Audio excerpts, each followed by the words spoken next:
안녕하십니까. 한 주간 잘 지냈습니까? 이제 4월의 봄을 완전히 맞이해서 참으로 개나리도 피고 꽃들이 많이 피어서 참으로 아름다운 그런 계절입니다. 주님께서 우리에게 아름다운 계절을 주시고 아름다운 꽃을 주셔서 우리 마음을 기쁘게 하고 또 주님을 찬양하고 주님께 감사를 돌릴 수 있는 그러한 아름다운 그런 계절 주신 것에 대해서 감사를 드립니다. 오늘은 사무엘상 7장에 있는 말씀을 통해서 함께 은혜를 나누기를 원합니다.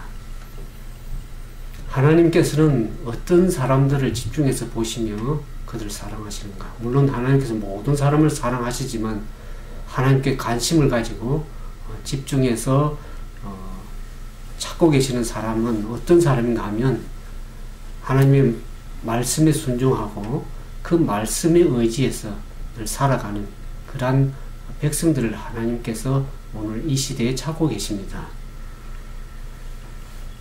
그러나 사단은 그러한 하나님의 마음을 잘 알기 때문에 하나님의 백성들이 하나님의 말씀을 붙들고 기도하며 그분만을 의지하기를 원치 않고 있습니다. 그래서 우리는 이 마지막 시대에 하나님의 뜻대로 살기 위해서는 하나님의 말씀이 없이는 절대로 바르게 살아갈 수 없음을 일단 우리가 깨닫게 됩니다. 하나님께서 다윗에게 은혜를 베풀어 주셨습니다. 많은 주변의 열국들을 다 평정하고 이제 평안한 그러한 시간을 주님께서 주셨습니다. 그때 다윗은 하나님을 기억하게 되었죠. 근데 많은 사람들이 뭔 일이 잘 되고 평강할 적에는 하나님을 잘 찾기가 어렵습니다. 여러분들은 어떻습니까? 상황이 좋고 어렵지 않고 모든 게 순탄할 적에 하나님을 잘 섬깁니까? 아니면 진짜 고난이 이르러 오고 어려움이 있을 때 하나님을 찾게 됩니까? 많은 사람들이 평안할 때는 자기 중심, 자기를 섬기는 그런 삶을 살지만 어려울 때 하나님을 찾게 되죠. 그러나 다윗은 오늘 사무엘상 7장에 보면 평강을 주실 때 하나님께서 모든 어려움을 제거하시고 평강을 주실 때 그때 하나님을 주목해서 보았다는 점이 참으로 우리가 주목해서 볼 필요가 있습니다. 우리의 신앙은 상황이 좋거나 어떤 여건에 따라서 움직이는 것이 아니라 참으로 상황이 좋지 않다 할지라도 또 상황이 좋은 상황이라 할지라도 어느 때든지 하나님께 집중해서 그분만을 의지할 필요가 있습니다. 근데 우리가 상황이 안 좋거나 여건에 관계없이 하나님을 바르게 섬길 수 있는 길은 어떤 길이냐 그러면 우리의 모든 가지고 있는 모든 것, 주신 모든 것은 우리 하나님께로부터 왔다는 것을 분명히 기억할 때 우리는 신앙의 흔들림이 없이 하나님만을 의지할 수 있을 것이라 생각이 들어집니다.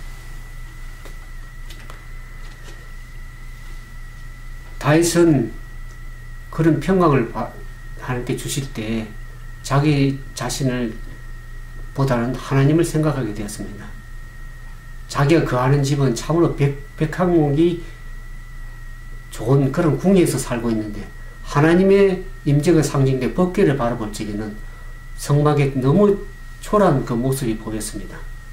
하나님께서는 출애굽한 이후부터 계속해서 하나님 백성들과 함께 하기 위해서 성막에 거했는데 다윗은 너무나 좋은 백향목 궁에 거하면서 하나님의 법궤를 볼 때 너무 초라한 것이 보여서 하나님의 성막을 새롭게 아름답게 단장하려고 하는 그런 마음이 그에게 생겼습니다. 그래서 다윗은 하나님의 집을 짓고자 그렇게 했죠. 그러나 하나님은 다윗에게 그렇게 말씀을 하는 것을 보게 됩니다. 하나님은 하나님의 집이 거창한 것 외모를 하나님께 절개하시지 않으십니다. 오히려 다윗을 향해서 오히려 집을 짓겠다고 그렇게 말씀을 하시는 걸 보게 되죠. 하나님은 집에 관심이 있는 것이 아니라 영원한 집, 우리의 마음의 성전이 된 그 마음의 성전의 집을 하나님께서 집중해서 보시는 겁니다. 하나님은 우리가 지난번 성경에 본 것처럼 하나님은 사람이 보는 것처럼 외모로 보지 아니하고 그 마음의 중심을 보시는 하나님이십니다. 그래서 그 외모된 성전이 화려한 것을 하나님께 원치 아니하시고 그 우리의 마음의 성전 대신 그 마음의 성전을 하나님께서 정결케 하시길 원하시는 겁니다.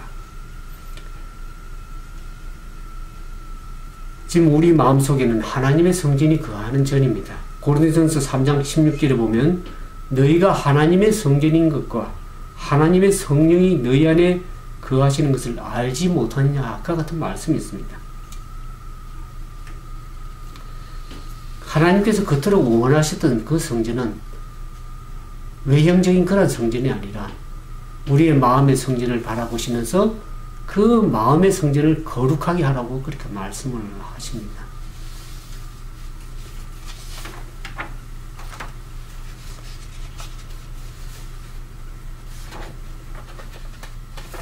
오늘 이 사무엘하 7장에 보면 이 구약 성경 가운데서 중요한 예언과 약속이 담겨 있는 그 본문이 사무엘상 7장에 있습니다.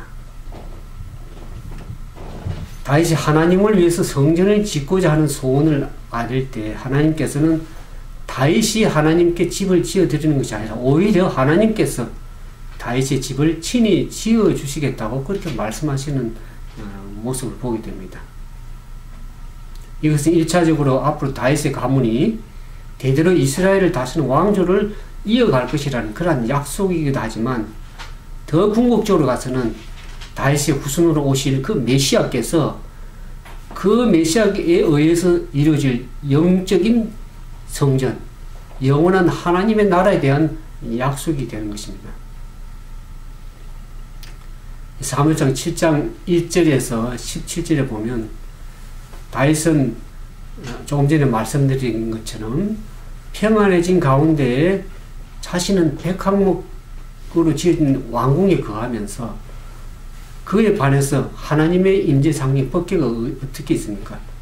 출애굽 이후에 아주 낡은 성막이 있다는 것을 안타깝게 생각하면서 다윗이 하나님을 위해서 성전을 짓겠노라고 그렇게 소원을 두고 나단 선지자에게 얘기를 하죠.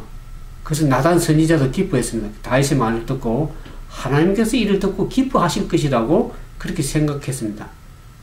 그러나 우리가 성경에 보면 사무엘상 7장 4절 7절에 보면 하나님께서 다윗에게 성전을 짓는 것을 허락지 아니하셨습니다. 하나님께서는 출애굽 이후에 당신의 성막에서 거하는 것을 만족하셨고 어느 지파에 대해서도 성전을 지으라고 말씀하신 법이 없었습니다. 하나님은 외모가 중요한 것이 아니라 그 중심을 보시는 하나님께서 당신이 거하실 건물의 그 화려함에는 애초 관심이 없으신 분이십니다. 그러나 하나님께서 다윗이 왜 성전을 지으려고 했는 그 마음을 순수한 의도를 하나님께 잘 알고 계셨기 때문에 다윗의 이름을 존귀케 하고 이스라엘 백성을 한 곳에 심어서 보호하시며 대적에게 벗어나서 평안함을 주시겠다는 그러한 약속의 말씀을 다윗에게 허락하십니다. 그래서 다윗이 하나님을 사랑하는 마음으로 하나님께 집을 지어드리겠다고 말했지만은 하나님께서 오히려 그런 다윗에게 하나님께서 다윗의 집을 지어주겠다고 하는 오히려 축복의 말씀을 하십니다. 하나님께서 다윗에게 일방적인 약속을 주시는 것이죠. 이것을 다른 말로 표현하면 다윗의 언약이라고도 하는데 하나님께서 다윗에게 영원한 왕조를 허락해 주시겠다, 허사하시겠다는 그런 말씀을 하셨습니다. 그래서 그 다윗의 후손들이 비록 잘못하여 징계를 받을지언정 그 왕조는 피하지 않고 영원히 지속돼서 그 후손들을 향해서 왕조를 계속 이어가시겠다고 하나님께서 그렇게 약속을 하십니다.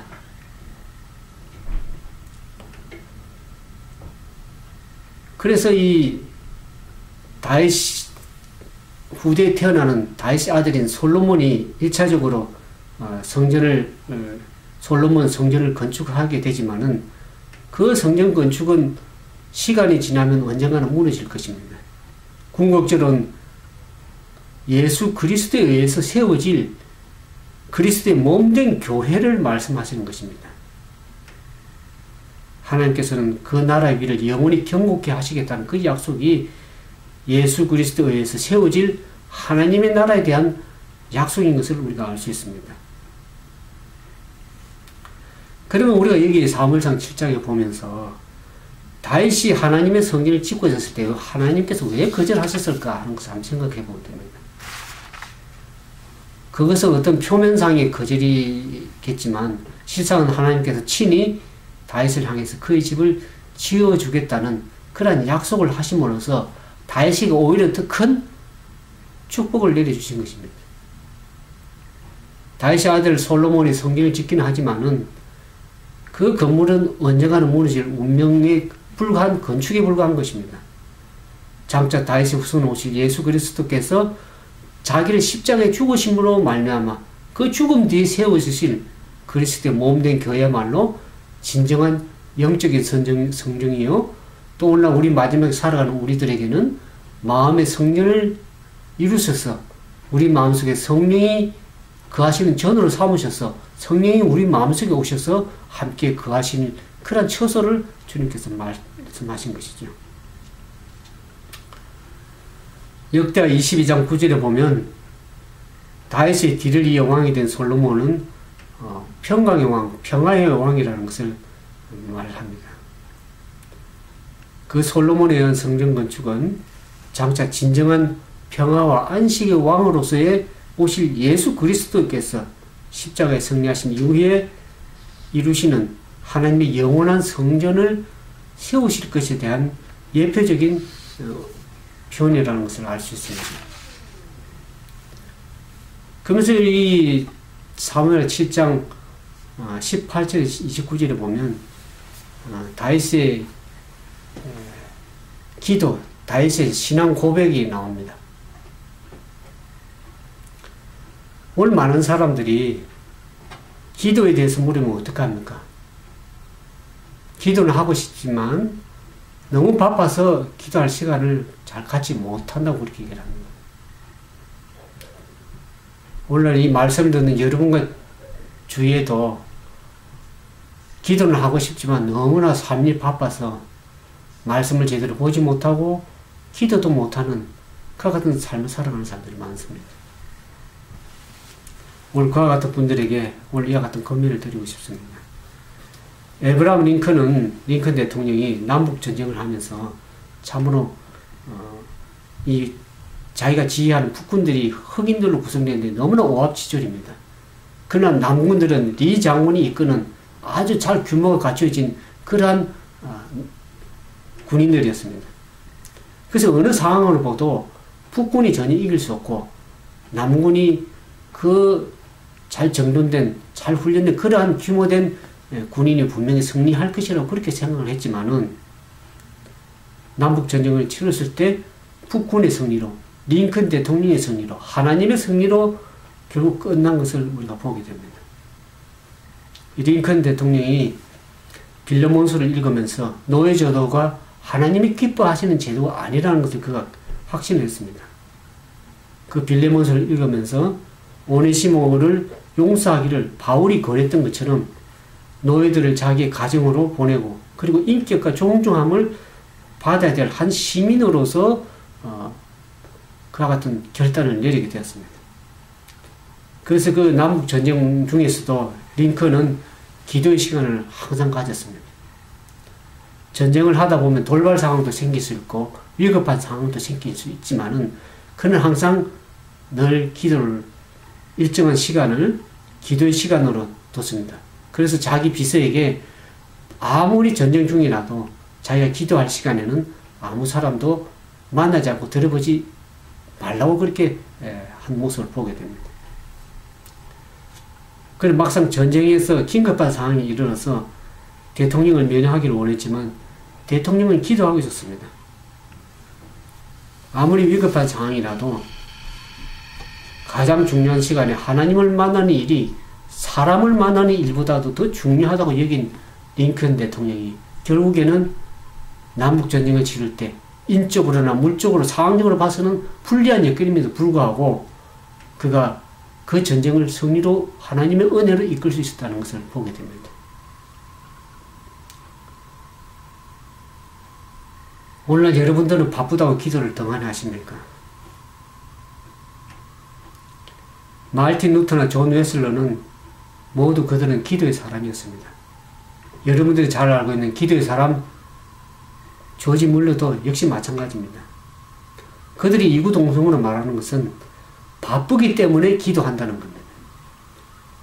기도에 있어서 어느 누구도 예의일 수는 없습니다.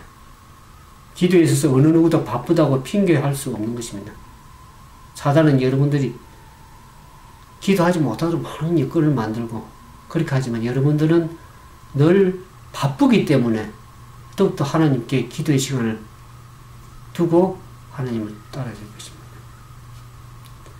하나님께서는 법궤를 만드셔서 거기서 너희를 만나고 거기서 너희의 간구에 응답하리라고 그렇게 말씀하셨기 때문에 이 다윗은 항상 하나님의 성소에 들어가서 하나님께 기도하는 시간을 가졌던 것입니다. 우리 사무엘 7장 18절에서 29절까지 보면 다윗의 기도가 나옵니다. 거기에 보면 네 가지 기도 제목이 나오는데 첫 번째가 7장 19절에서 21절에 보면 하나님과의 관계에 대해서 오는 기도를 하고 있습니다. 다윗은 하나님이 다윗 주의 종을 잘 아신다고 그렇게 얘기했습니다. 여러분들이 잘 안다는 것은 뭔 얘기입니까?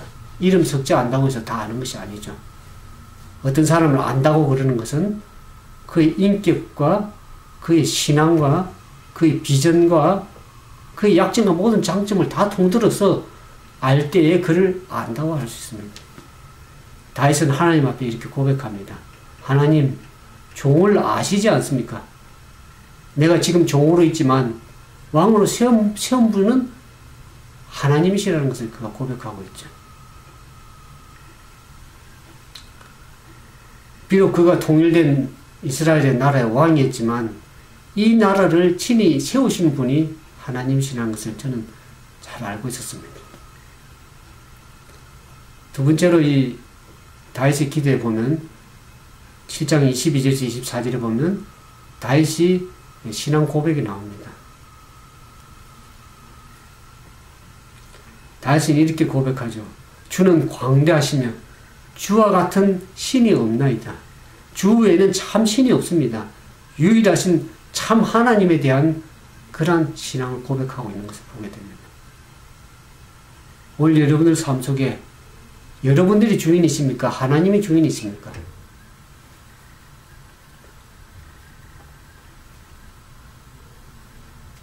우리의 삶에 이와 같은 하나님에 대한 신앙 고백이 있다 그러면 우리는 하나님의 자녀로서의 올바른 삶을 살 수 있으리라고 그렇게 생각이 들었습니다.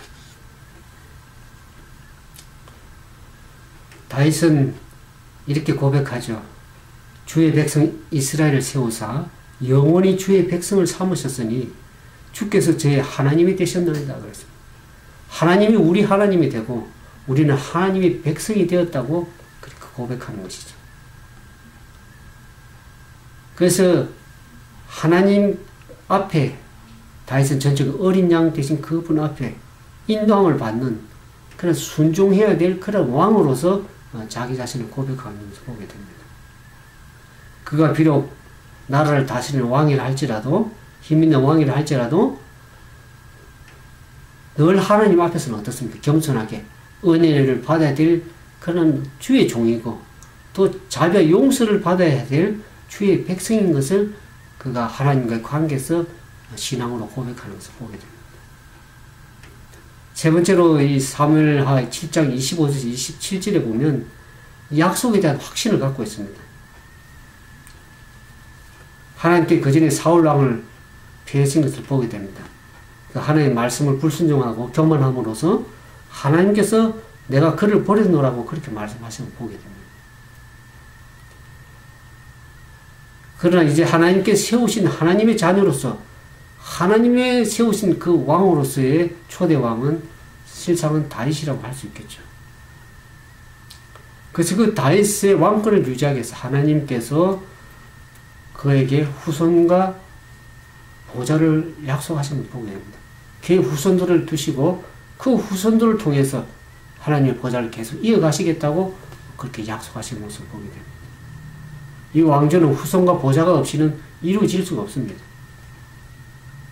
하나님께 다윗을 향해서 내가 너의 후손을 끊임없이 이어주겠다고 약속하시고 너 위에 너의 보좌를 지켜주시겠다고 그렇게 약속을 하십니다.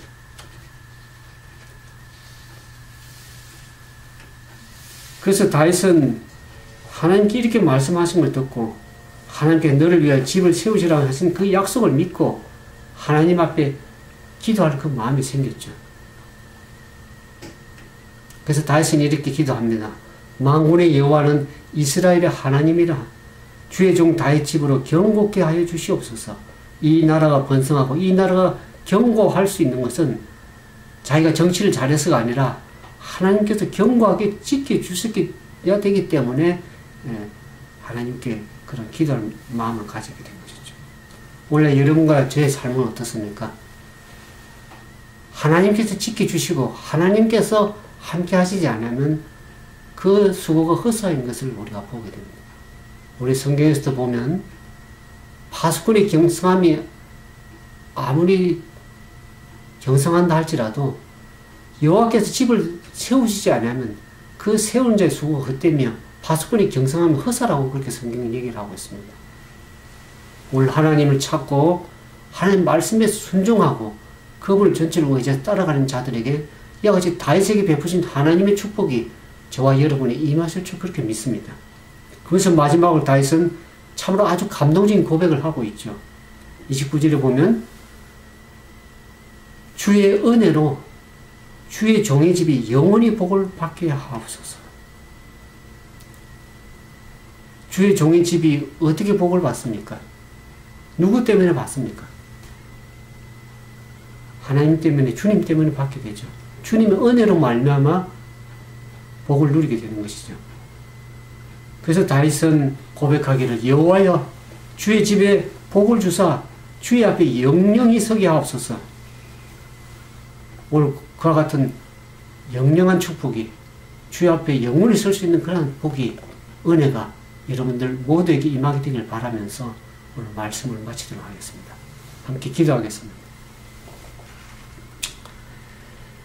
자비가 많으시고 은혜로우신 아버지 하나님, 우리는 부족하여 영원히 주님 앞에 죄로 말미암아 죽을 수밖에 없는 죄인들을 주님께서 당신의 아들 십자가에 죽게 하심으로 우리를 영원히 살게 하시고 우리를 하나님의 자녀 삼으시고 우리의 그 마음속에 하나님의 영원한 보좌를 세우시기를 기뻐하시는 하나님, 오늘 그 마음속에 자정하시기를 원하시는 하나님께 우리의 마음을 내려놓기를 원합니다. 우리의 마음을 주님께 드리기를 원합니다. 우리의 부족하고 헐 많은 죄를 주님 용서하시고 우리의 마음속에 하나님의 거룩한 성령의 전을 주님 뜻대로 사용할 수 있도록 우리의 마음을 주님께 드릴 수 있도록 도와주시옵소서.